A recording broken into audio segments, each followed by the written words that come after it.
Okay, remember how while covering the attack or the explosion at the hospital in the Gaza Strip, there was a bunch of kerfuffle about who actually bombed it? Whether was it like a mistake? Was it Hamas? Was it the jihad group, the Iranian group? You know, was it Israel?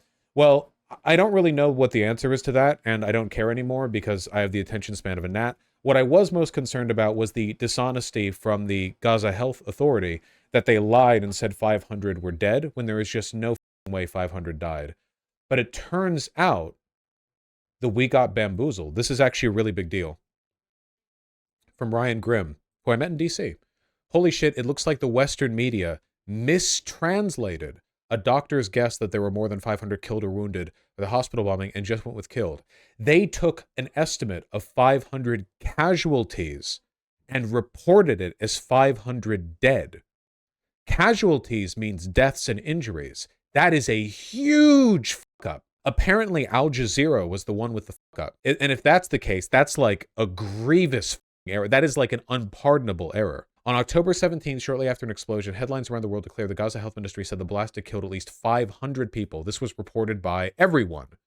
It was an alarming statistic, blanket coverage, da-da-da-da-da. I found zero evidence that the health ministry spokesperson ever said more than 500 people had died.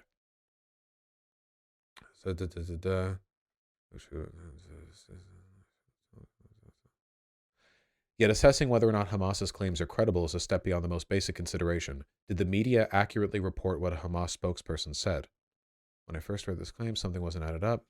Problem, all of them said 500 dead, reached out to 2 different Times reporters, twice each, who had published articles with the claim, asking for the original source of the statement. Was it from a video, a press release, an interview? I did not get a reply from either of them. I then emailed 4 different contacts at the AP, which had made the same claim. Al Jazeera Arabic said victims not killed. Yeah, as I understand it, what the doctor said, basically the explosion happened, and right after, the doctor, in a panic, said something like about 500 have been martyred. Now, martyrdom is like, the Muslims, they love their martyrdom, don't they, folks? Martyred can mean a lot of things, but to our language, it can mean like victims. Yeah, like 500 martyred by the blast can mean like injuries, death. There's like, generally it means death, but like not directly. And apparently that got translated incorrectly and just, it's worth pausing here for a moment to highlight not one reporter from any of these outlets replied to my inquiries. This was their reporting. Director of media, Nobody was answering this. Perhaps the journalists I contacted felt embarrassed for reporting the original claim, since by this time the official numbers claimed by Hamas had been revised downward for what was reported at first. Finally, we found what appeared to be the source. At 1:50 p.m. ET on October 17th, Al Jazeera's Arabic Twitter account posted a video clip, presumably of an interview that aired on its TV network, of an interview with Ashraf al-Qidra, the Ministry of Health spokesperson. I'd play it, but it's not in English. I wouldn't get much from that. I clicked the Translate Post tab, which uses Google Translate, to see what the text was in this tweet. This is what it showed.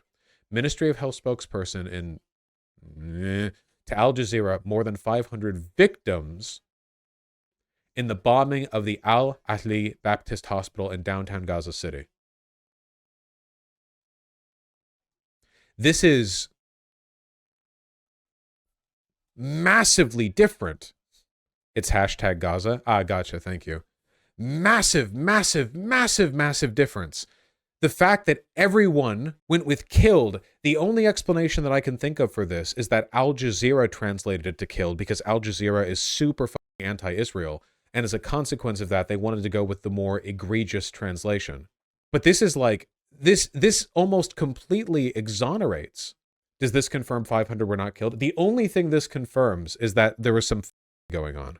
The Al Jazeera English Twitter account wrote, quote, at least 500 Palestinians killed in an Israeli airstrike, says Health Ministry. It linked to an Al Jazeera post that said the Gaza Health Ministry said at least 500 people died in the hospital blast, but like all the other reports, there was no link to the original statement.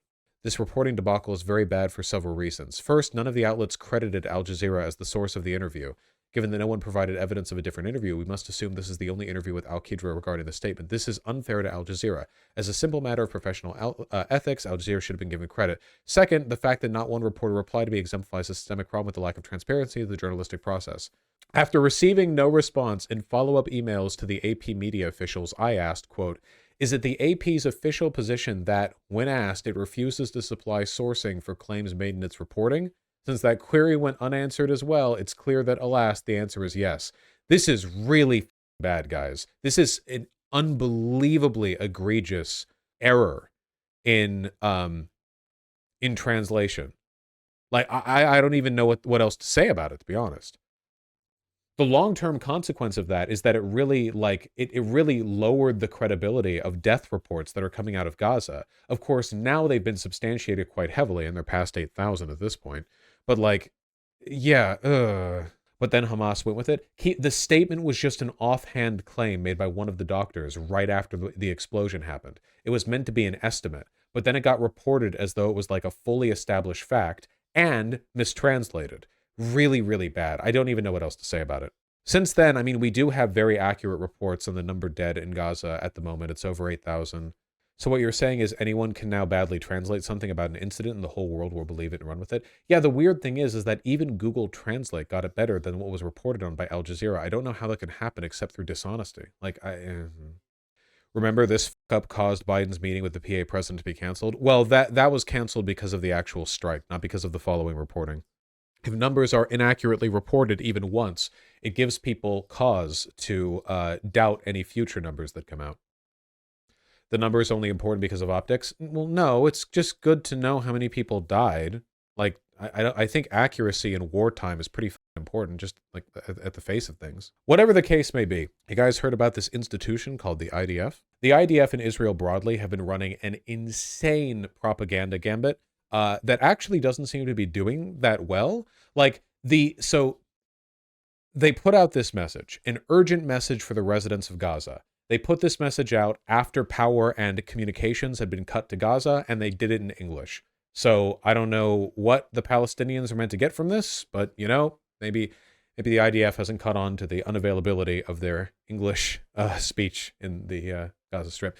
It's obviously meant to be a propaganda message for the West. So this is going to be some sort of like fake, sincere, earnest, impassionate call for peace between our people. If you just give us the hostages that the IDF have already been bombing and killing, mind you, then all this will come to an end, blah, blah, blah.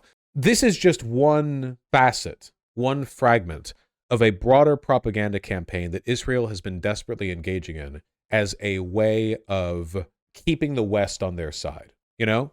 Because that's the main thing they're concerned about. As I've said many times before, Israel is only able to get away with this because they have America's backing. We shield them from a lot of international consequences. And the only reason America backs Israel is in addition to the fact that Israel represents a geopolitical advantage for the West. Though that's faltering, honestly. Israel has been less and less of a good bitch buddy to us as time has gone on. A lot less compliant. But additionally, it has been weaponized effectively as an issue concerning anti-Semitism over here in America, meaning that, if the people of America continue to believe that opposition to Israel is anti-Semitic, politicians will continue to support Israel and vice versa. So the propaganda campaign has to continue, and it's not going well, folks. I saw you those embarrassing AI-generated images of, Voldemort and Thanos holding up smartphones where they're, shocked by the evil of Hamas. That was pretty funny. And now we have this. You might notice the number here, 108.5 million views, which is a large number, 30,000 comments, just as many quote tweets as likes. People are not responding positively to this. Let's take a look. Attention, citizens of Gaza. Partly because of how shamelessly transparent this is. Yeah, dude, you're definitely addressing the citizens of Gaza in English after cutting internet to Gaza. Yeah, for sure, dude, for sure. Listen carefully. This is an urgent military advisory from the Israel Defense Forces. For your immediate safety, we urge all residents of northern Gaza and Gaza City to temporarily relocate south. Let me repeat. We urge all residents of northern Gaza and Gaza City to relocate south immediately. This is a temporary measure. Moving back to northern Gaza will be... He's trying so hard not to joke or laugh, holy shit. Well, IDF officials are all completely evil, so that wouldn't surprise me in the slightest. Yeah, imagine like at this moment, a ruthless bombing campaign is taking place on the Gaza Strip, nearly 10,000 dead already in just a few weeks. And he's like, okay, let's get on up there. All right, let's do our humanitarian call for peace in English after cutting their internet. And again, keep in mind, the only reason that Israel cut internet is because they want to butcher Palestinian people without the media present. In fact, if I'm not mistaken, Elon Musk briefly offered to extend Starlink to the Palestinian people before like stopping. Rare W. Here we go. Elon Musk's offer to provide Starlink to Gaza aid groups angers Israel. Government ministers say Hamas will use satellite network for access for terrorist purposes. You can't have people capable of uploading footage of our war crimes there. I really need you guys to understand, like, never before has the comparison between the Gaza Strip and a concentration camp been more evident. Like, the Germans wouldn't have wanted cameras in those camps either. They literally just want a big open playground where they can march in and butcher and bleach the streets red. With no one, they want to be able to inflict unimaginable horror on everyone there, and then take a look at all their phones that have recorded footage offline that they can't upload, destroy the phones, delete them, say that every person who died there was actually killed by Hamas, and just not let journalists in to take a look at the wreckage. Elon said he won't do it. Yes, Elon, because he's a pussy, immediately backed off this. What I think is important is the fact that this immediately made Israel angry. Elon Musk became embroiled in a bitter row with the Israeli government after offering to provide satellite internet to Gaza, which ministers say Hamas will use for terrorist purposes. The argument was ignited by Musk's post on social media platform Twitter on Saturday, saying he would allow a SpaceX Starlink satellite network to support communications in Gaza for, quote, internationally recognized aid organizations. This move came after cellular and internet connectivity were knocked out in the territory on Friday, leaving most of the population cut off from the world and creating an information vacuum during the heaviest aerial bombardment of Gaza since the war began 3 weeks ago. Well, the heaviest aerial bombardment for decades. Forever? Forever, I think. International aid agencies have said they were unable to communicate with staff on the ground. Please do remember that the United Nations, the Red Crescent, the Red Cross, that journalistic teams, Reuters, they all have people there, and it's all dark. There are Western citizens, American citizens, who have been cut off from communication, just waiting for a bomb to annihilate them, to vaporize them against the walls around them.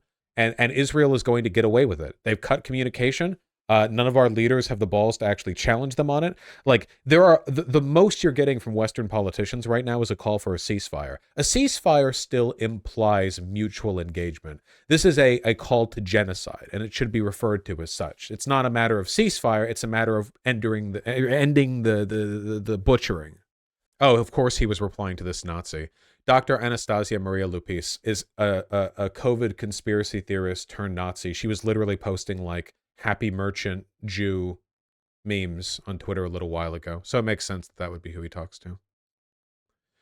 The post drew an angry response from Shlomo Karhi, the Israeli communications minister, who said Israel would use, quote, all means at its disposal to fight this. Now, Musk did back off because he's a pussy. However, I still think it's very telling how Israel is so committed to keeping cameras out of their butchery that they would be willing to pick a fight with a far-right billionaire like Elon Musk, especially one with so much control over the propaganda network. Perhaps Musk would be willing to condition it with the release of our abducted babies, sons, daughters, elderly people, all of them. Here's the actual post. Hamas is ISIS. Oh, by the way, this is another propaganda line that is just entirely meant for the West. Israeli leaders know that Americans generally know what ISIS is. They have an understanding of what ISIS is. So they're screeching Hamas as ISIS has no meaning other than to, like, draw the association in our minds. It's like a non sequitur unless you're speaking from a Western perspective. Because again, yes, ISIS and Hamas hate each other. Like, it's literally just, hey, Westerner, this is bad. It's like they're like Thanos. Hamas already offered to do a prisoner swap, and the Israeli government doesn't want to negotiate. Yep. And what's more, the families of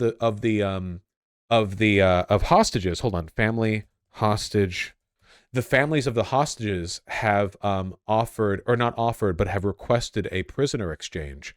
Basically, they're saying like all of our Palestinian prisoners for all of their hostages, which is something I'm pretty sure Hamas would go for, because that'd be a huge concession from Israel. Israeli Prime Minister Benjamin Netanyahu broke off from war planning for a hastily arranged meeting on Saturday with captive families after they threatened to start street protests to highlight their desperation. As the meetings went ahead, Hamas said Israel would have to release all Palestinian prisoners from its jails to secure freedom for the hostages seized by Hamas fighters on October 7th. That's a pretty amazing deal. Remember that before, Israel was willing to release hundreds of prisoners for one IDF soldier who had been captured, releasing all their Palestinian prisoners for like 200 Israeli prisoners. That's like proportionally, that's a pretty good deal. But of course, Netanyahu doesn't want a release of the prisoners because he wants them there, because then he can keep crying over them as he bombs the Gaza Strip. He made up fake families? What? Families of kidnapped Israelis meet Netanyahu only to find unknown family boosting PM. Quote, "We need to stop this whiny behavior. We need to win the war," said unverified relatives who appeared at the meeting between the hostage families and the Israeli prime minister and stirred an uproar among the others. Did they seriously put a plant there? Like, here's our families of the hostages. Now let's pay off this guy to be like, sorry all these other hostage families are being giant pussies. We know you have no choice but to carpet bomb the Gaza Strip into dust. We know you have no choice but to treat the Gaza Strip like one of those Minecraft chunk mining videos where the fast motion camera shows it just zoomed downward. Jesus Christ. Read this article for free? Fine. Haaretz does good reporting. Okay, that was pretty fast. Representatives of 5 families were present at the meeting that was coordinated between the Prime Minister's office and the family's headquarters for captive and missing people, hereafter family's headquarters. During the meeting, however, families of another family, unknown to the headquarters personnel, had unexpectedly joined the discussion. According to the sources, the unknown family's claims spurred an uproar in the room. The family's headquarters assembles about 700 relatives of missing persons and hostages being held in the Strip and handles all comms with Israeli state officials. 2-hour notice to gather reps for 5 families and arrive at a home front command base in the city of Ramleh in central Israel. Another unknown family had joined them outside the group. According to journalist Ben Caspit, one of the 4 family members said during the meeting that he loves his daughter, quote, "no less than the rest of you love your own family members. But at the end, we have to look at the people of Israel and the future of our existence here," end quote. The family member then told Netanyahu to, quote, "act coolly and decisively." On Sunday, he finally met a group of representatives. Suddenly, a man who claimed to be a relative of a hostage entered the meeting and started praising the prime minister and said he trusted any decision he makes. It has since emerged the man is a far-right activist with ties to members of the Netanyahu family, but no known ties to the hostages. The man's wife, meanwhile, had organized a counter-protest outside the IDF headquarters in Tel Aviv, opposite the family's vigil. Opposite the family's vigil! Some of the protesters screamed abuse of the 4 members. Unimaginable evil on display here.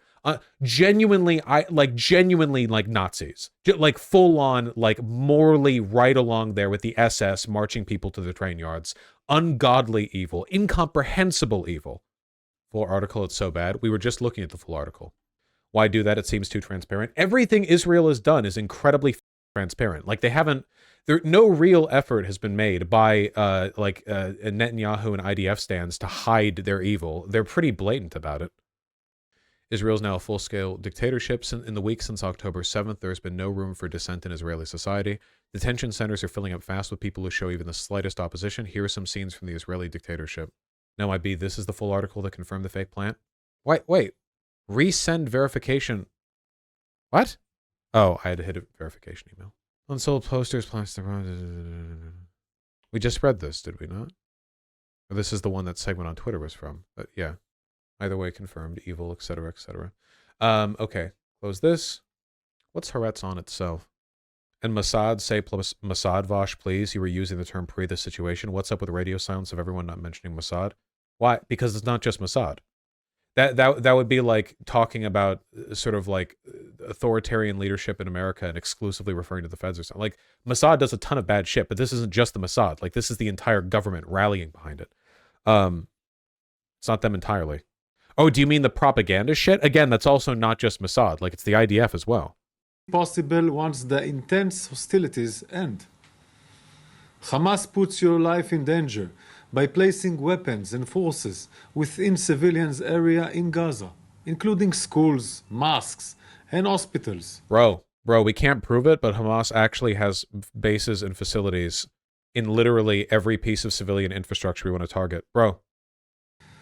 The impending IDF operation is set to neutralize these threats of Hamas. Bro, we made a 3D render of the largest hospital in Gaza. Didn't you see it? Bro.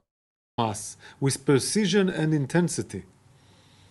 Humanity remains haunted by the massacre unleashed by Hamas on October 7th, a massacre of innocent lives. Israeli men, women, children, and babies were beheaded, executed, raped, and burnt alive. By the way, we're advancing to the point where you don't have to take this seriously at all anymore. This whole well, of course the October 7th thing was terrible. This would be like being like post-invasion of Afghanistan and still having to be like, yeah, 9/11 was bad. Like, fuck off. Literally, fuck off. Like, you are the most transparent propaganda campaign since the beginning of the Ukraine war. Maybe even more so, honestly. Like, seriously. As you butcher now nearly 10,000 people and displace over 1 million. And it's like, yes, they kill all these people. Like, I don't care. You caused it. They caused it. This guy is happy that October 7th happened because now he gets to kill Palestinians. He's happy about it. When Netanyahu and his cronies heard about Hamas breaking the border fence and killing a bunch of people, they were like, yes! They were all super amped about it. This is what they've been wanting for decades. They've been wanting this for a long, long time. Life. We won't forget that. And the kidnapping of over 200 Israelis, we will not forget. To the residents of northern Gaza and Gaza City. I like how he says we will not forget the kidnappees, the hostages, as though it's already a foregone conclusion that they're dead. Like, because the IDF has already made it clear they don't give a shit about rescuing the hostages. They just want to use them as a pretext for the violence while bombing all of the areas they came from. So it's like, we will never forget you screaming at the human shields, like across the way. Hamas has already said 50 hostages were killed by Israeli bombings. Almost certainly, yeah. Why wouldn't they be? They're almost certainly being kept in Hamas tunnels. They're bombing the shit out of them. They'll collapse on them. Like, yeah. Israelis, we will not forget. To the residents of northern Gaza and Gaza City, your window to act is closing. Move south. For your own safety, move south. This is not a mere precaution. It is an urgent plea for the safety of the civilians in Gaza. Nice. Blatantly transparent, shameless. It would be no different than if the Russian government was like, here is our impassioned plea for the safety of the innocent civilians of the Donbass, and then made the video in English, but also they were killing like civilians in Donbass way faster than they were. So incredibly bad. Tanks have moved into Gaza. As of 8 minutes ago, you don't say. As well as the Israeli military's pictures of tanks, some images online appear to show Israeli soldiers waving an Israeli flag deep inside Gaza. Reuters cannot verify those images. Hamas said it was firing mortars against Israeli forces in North Gaza and had hit Israeli tanks with missiles, belittling reports of deep advances by its enemy. Israel has cut us off from the world in order to wipe us out, but we are hearing the sounds of explosions, and we are proud the resistance fighters have stopped them at meters distance. It's so cool how Israel is so evil that in this direct conflict, Hamas is unambiguously the better guy. It's actually crazy. Like, Hamas is like an insane Islamist group that kills civilians, and Israel's like, how can we make these guys the good guy in the conflict? I know. Like, when America fought the Taliban and ISIS, it was bad that we invaded Afghanistan and Iraq and stuff, but in our direct conflict with ISIS and the Taliban, they were definitely worse than us. But in this case, nope, it is a war for annihilation. I can understand the rationale of why Iran wants the big bomb, especially considering that Israel's like actual on the books defense policy is that if Israel ever like loses a war, they just nuke everyone. Super cool of them. Love that. Medical authorities in the Gaza Strip, which has a population of 2.3 million people, said on Sunday 8,000 people, including 3.3 thousand minors, have been killed. Cool. The Hamas-run Gaza government media office said 116 medics and 35 journalists have been killed since the conflict erupted. This is an insane number of medics and journalists killed. It's happening in the West Bank as well. I mean, they do want the total eradication of the Palestinian population, so it makes sense they would be spreading out their efforts to the West Bank as well. Just clear them all out in one go, you know? Another Palestinian community, An Nizan, south of Brown Hill, is being forcibly transferred from their lands as a result of settler violence. The 4 families / 35 residents of An Nizan are packing up their belongings, leaving their lands as we speak. Anyway, as has been so often the case for so many of our segments lately, the resounding lesson that we can learn from this is that Israel is evil. Evil. Evil. Why isn't it sufficient to say that the number of casualties from the October attacks did take the Israeli government by surprise, but as a consequence of their arrogance, rather than actually rooting for national disaster? Because they did. They were. Literally, like, to say otherwise is to ignore reality. Netanyahu's policies have been, Netanyahu has done nothing but benefit from Hamas, from having like lunatic jihadists be the representative for the opposition, for the group he wants to eradicate. This is just given him pretext, you know? Netanyahu is far happier about this than Bush was about 9/11, I can tell you that much. Canada state media agrees Netanyahu is responsible for Hamas' position. Literally, anyone saying that this is not all on Israel and specifically Netanyahu's doing is lying. This is not subjective. This is not like an opinion. Show them, Latrich. Even the Israeli people agree Netanyahu is to blame.